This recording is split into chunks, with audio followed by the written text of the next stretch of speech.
નમસ્કાર, અમારા નવા વિડીયોમાં આપનું હાર્દિક સ્વાગત છે. સત્ય ઘટના. એ બધા અભણ છે અને અજ્જડ છે. હું તો ભણ્યો છું ને. જો હું પણ એમના જેવો થાવ તો એ લોકોમાં સારા થવાની સમજ ક્યાંથી આવશે? 8મા ધોરણના ડ્રોઈંગ ટીચરે વિદ્યાર્થીઓને કહ્યું, તમને ગમતું કોઈ પણ એક ચિત્ર દોરી લાવો. આટલું ફરમાવીને સાહેબ તો પગ લંબાવીને ખુરશીમાં ઊંઘી ગયા. જે હવે પછી પીરિયડ પૂરો થવાનો ઘંટો વાગે ત્યારે જ જાગવાના હતા. વર્ગમાં બેઠેલા 55 વિદ્યાર્થીઓ મનમાં જે આવ્યું તેને કાગળ પર ઉતારવા માંડ્યા. આ કોઈ અંગ્રેજી માધ્યમની સ્કૂલ નહોતી. આ ગુજરાતી માધ્યમની ખાનગી શાળા પણ નહોતી. આ તો હતી ગરીબ વિસ્તારમાં આવેલી ગરીબ વિદ્યાર્થીઓ માટેની સરકારી શાળા. ઘંટ વાગે તે પહેલાં જ મોનિટર સુરેશે સાહેબને જગાડ્યા. હાથમાં 55 કાગળોનો થોકડો મૂકી દીધો. માસ્તરે કાટાણું મોઢું કરીને આ કલાકૃતિઓ ઉપર તપાસભરી નજર નાખી લેવી જ પડી. આ બધા ક્યાં રાજા રવિ વર્મા કે રવિશંકર રાવળ હતા? કોઈએ ઘાસ ચરતી ગાયનું ચિત્ર દોર્યું હતું, તો કોઈએ પર્વત પાછળથી ઉગતા સૂરજનું ચિત્ર કાગળ ઉપર ઉતાર્યું હતું. મંજીવાળંદના દીકરા મગને હેર કટિંગનું સલૂનનું તો ટપુ દરજીના બબલું સિલાઈના મશીનનું ચિત્ર ઉપસાવ્યું હતું. આ કોણે દોર્યું છે? એક ચિત્ર જોઈને માસ્તરની આંખો ચમકી ઉઠી.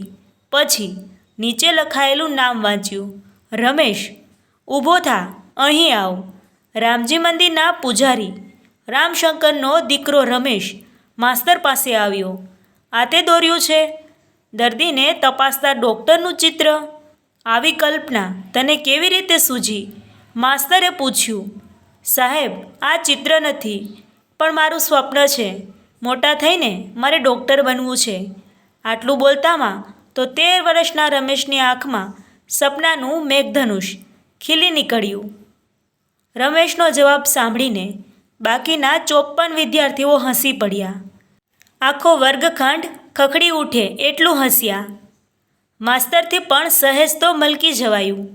બેટા રમેશ, આવું ઊંચું સ્વપ્ન જોવું એ સારી વાત છે, પણ એને સાકાર કરવા માટે આપણે આપણી હેસિયત પણ જોવી જોઈએ. નહીંતર જ્યારે જીવનમાં ધોબી પચાડ ખાવાનો વારો આવે ત્યારે માણસને રડતાય ન આવડે. માફ કરજો સાહેબ, હું તો એવું માનું છું કે ડૉક્ટર બનવા માટે હેસિયતની નહીં પણ મહેનતની જરૂર પડે છે. હું મહેનત કરવામાં પાછો નહીં પડું. સાંજે રમેશ ઘરે આવ્યો. હાથ પગ ધોઈને વાંચવા બેસી ગયો. રાત્રે ઝટપટ રોટલો દૂધ જમીને મોડે સુધી ભણતો રહ્યો. 8 વાગ્યે એના પિતા રામજી મંદિરના પૂજા આરતી પતાવીને ઘરે આવ્યા. પત્નીના હાથમાં 3 રૂપિયા ને 35 પૈસાનું પરચુરણ મૂકીને નિરાશવદને બબડ્યા. આ ઘોર કળિયુગમાં લોકોની શ્રદ્ધાએ ઓછી થતી જાય છે. આજે આખા દિવસમાં 10 રૂપિયા તો માંડ. આ 10 રૂપિયા એ હેસિયત હતી અને રમેશ 24માંથી 10 કલાક ધ્યાન લગાવીને ભણતો રહ્યો. એ મહેનત હતી. હવે વિધાતાએ નક્કી કરવાનું હતું કે કાગળ પરનું સપનું કાગળ પર જ રહેવા દેવું કે એને હકીકતમાં ઉતારવું. 2 વર્ષ પછીની ઘટના. સાંજનો સમય. શેરીના મિત્રો ભવિષ્યની ચર્ચા કરતા હતા. ઘોડાગાડી ચલાવતા ઇબ્રાહીમભાઈના ઇસ્માઇલે મનની ચલાંગ જાહેર કરી દીધી. હું તો મોટો થઈને મોટર ડ્રાઈવર બનીશ. ઘોડાગાડી કોણ ચલાવે? ફૂટપાથ પર બેસીને બકાલું વેચવા મંગાના દીકરાએ મહેચ્છાની પોટલી ખોલી નાખી. હું મોટો થઈને શાકની લારી ચલાવીશ.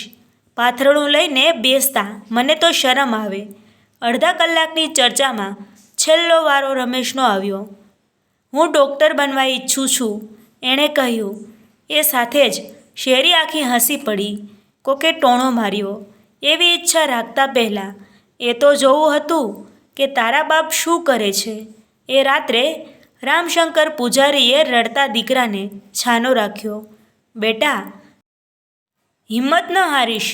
જો દરેક દીકરો પોતાના બાપનો ધંધો જ નજર સામે રાખીને મોટો થતો હોય તો પછી આ દેશમાં બીજો ગાંધી, સરદાર કે વિવેકાનંદ પાકશે જ ક્યાંથી?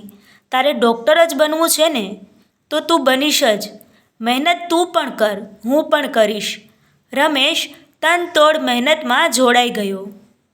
ગાઈડ ટ્યુશન કે અન્ય સુવિધાઓનો સદંતર અભાવ, પૈસાની ખેંચ, શાળાના શિક્ષકો, વિદ્યાર્થી મિત્રો અને શેરી મિત્રો એ બધાની ઉપેક્ષા, ટીકા અને નફરત, આટલી બધી પ્રતિકૂળતાઓની વચ્ચે રમેશ દિવસ રાત એક કરીને સમયના ખેતરમાં ઉજાગરનું હળ ફેરવતો રહ્યો અને પરસેવાના વરસાદમાં અભ્યાસના બીજ વાવતો રહ્યો.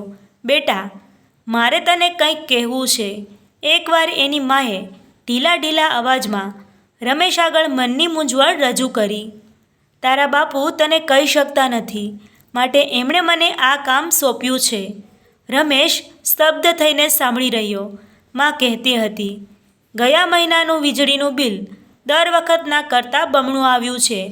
તું મોડી રાત સુધી જાગીને વાંચતો હોય છે ને એટલે. બેટા, આપણને આ બિલ પરવડે તેમ નથી. બીજા દિવસથી રમેશે પોતાનો ક્રમ બદલી નાખ્યો. વાંચવાનું તો એણે બંધ ન કર્યું, પણ ઘરની વીજળીનો ઉપયોગ કરવો બંધ કરી દીધો. સાંજે વાળું પતાવીને એ ઘરમાંથી નીકળી જતો.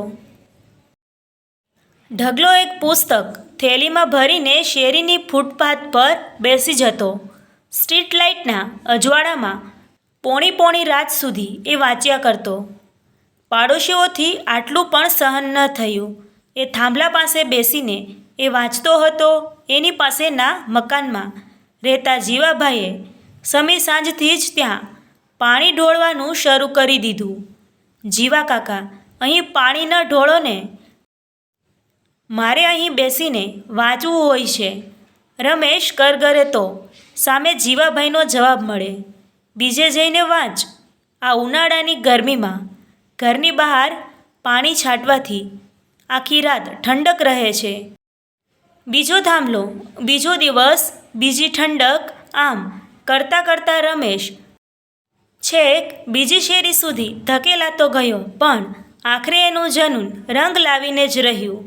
12મા ધોરણમાં એ કેન્દ્રમાં પ્રથમ ક્રમે પાસ થયો. એને એક પણ રૂપિયાનું ડોનેશન ભર્યા વગર સારી સરકારી મેડિકલ કોલેજમાં પ્રવેશ મળી ગયો. સપનાના બીજ વાવ્યા હતા એ ઉગવાના શરૂ થયા. બસ હવે લણવાની ઋતુ આવે એની જ રાહ જોવાઈ રહી. કઠોર પરિશ્રમ તો હજુ એ કરવાનો જ હતો. વેકેશનમાં જ્યારે તે ઘરે આવતો ત્યારે પણ ભણવાનું ને વાંચવાનું તો ચાલુ જ હોય. પાડોશીઓ મોટેથી રેડિયો વગાડીને રમેશને ખલેલ પહોંચાડે અને જો રમેશ વિનંતી કરે તો સામો જવાબ આપે, જોયો મોટો ડૉક્ટર થવાવાળો, કંઈ અમારા માટે થોડો ડૉક્ટર બનવાનો છે? કેટલાક સવાલોના જવાબો માત્ર સમય પાસે જ હોય છે. MBBS થઈ ગયા પછી ડૉક્ટર રમેશ પાસે 3 વિકલ્પો હાજર હતા. સરકારી નોકરી સ્વીકારી લેવી, આગળ ભણવું ને ઉચ્ચ ડિગ્રી મેળવવી, અથવા કોઈ સારા વિસ્તારમાં ક્લિનિક ખોલીને ધીકતી કમાણી શરૂ કરી દેવી. ડૉક્ટર રમેશે ચોથો જ વિકલ્પ પસંદ કર્યો. પોતાના જ વિસ્તારમાં દવાખાનું શરૂ કર્યું. આજે આ વાતને વર્ષો થઈ ગયા. દર્દીઓના ટોળા ઉમટે છે. જોકે રૂપિયા ઓછા મળે છે, કારણ વસ્તી ગરીબ છે ને એટલે. એમાં પણ એની પોતાની શેરીના દર્દીઓ પાસેથી એ એક પણ પૈસો લેતો નથી. જે લોકો એને ઉતારી પાડતા હતા એમની સારવાર એ મફતમાં કરે છે. જો પૂછવામાં આવે તો એક કારણ જણાવે છે, એ બધા અભણ છે અને અજ્જડ છે. હું તો ભણ્યો છું ને, જો હું પણ એમના જેવો જ થાવ તો એ લોકોમાં સારા થવાની સમજ ક્યાંથી આવશે? મિત્રો, આવા જ હૃદયસ્પર્શી અને જીવનમાં કંઈક શીખવા મળે તેવા વિડીયો જોવા માટે અમારી ચેનલ સાથે બન્યા રહો. જો મિત્રો વિડીયો પસંદ આવ્યો હોય તો તમારા સગા સંબંધી મિત્રોમાં શેર કરવાનું ભૂલશો નહીં મિત્રો. Thank you. વિડીયોને લાઇક અને શેર જરૂર કરજો. થેન્ક યુ મિત્રો.